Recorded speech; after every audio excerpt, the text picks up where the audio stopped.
It's 3:17 a.m. I'm wide awake. Not peacefully awake like, oh lovely, I'll read a book. No, I'm staring at the ceiling, existential dread, 2014 awake.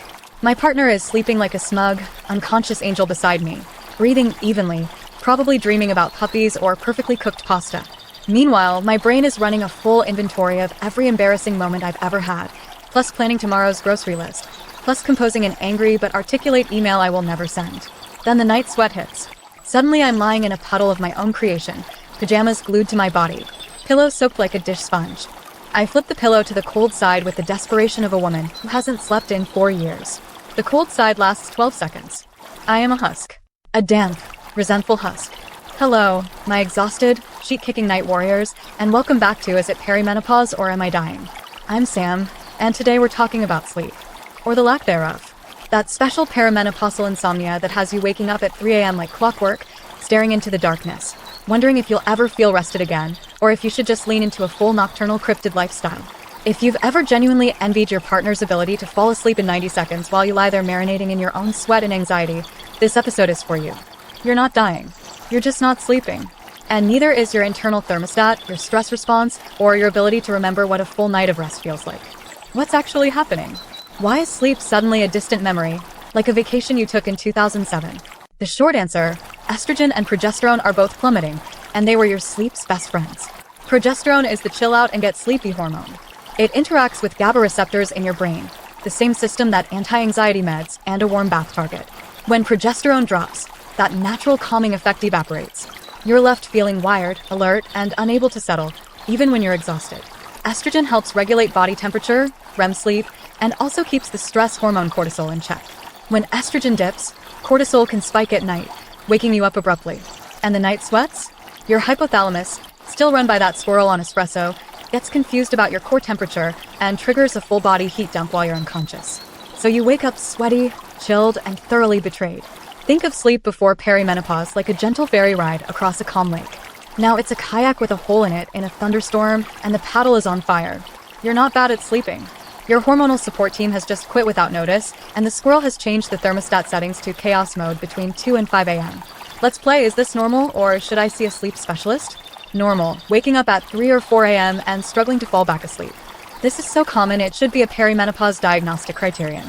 Normal, vivid, bizarre dreams that feel like hallucinogenic miniseries directed by your subconscious. Normal, night sweats that leave you damp but pass within a few minutes.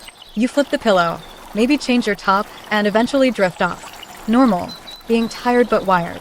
Exhausted but somehow unable to shut your brain off, like a computer that won't go into sleep mode because 47 tabs are frozen. Red flags, the kind that need a doctor's input. Snoring that sounds like a chainsaw, gasping awake, or being told you stop breathing in your sleep. This could be sleep apnea, which gets more common with perimenopause and needs treatment. Restless legs that feel like crawling, tingling, or an overwhelming urge to kick your legs in the night. Iron deficiency and hormone changes can cause this, and it's treatable.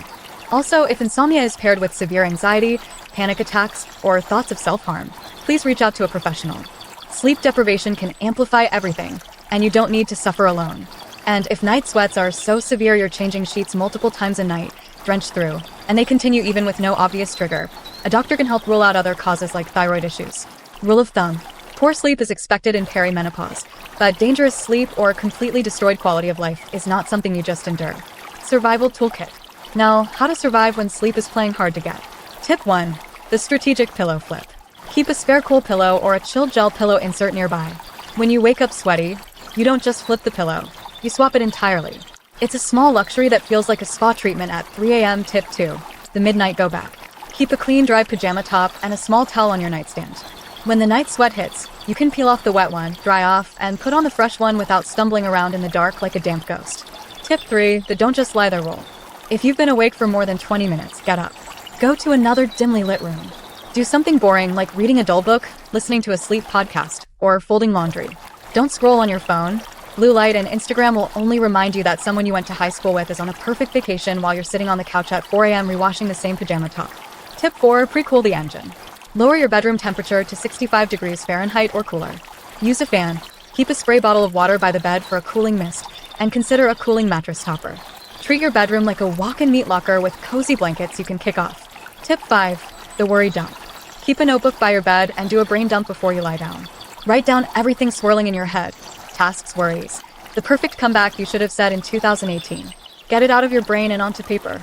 Then close the notebook and mentally say, this is tomorrow's problem. The list will keep it safe. You don't need to hold it in your frontal lobe.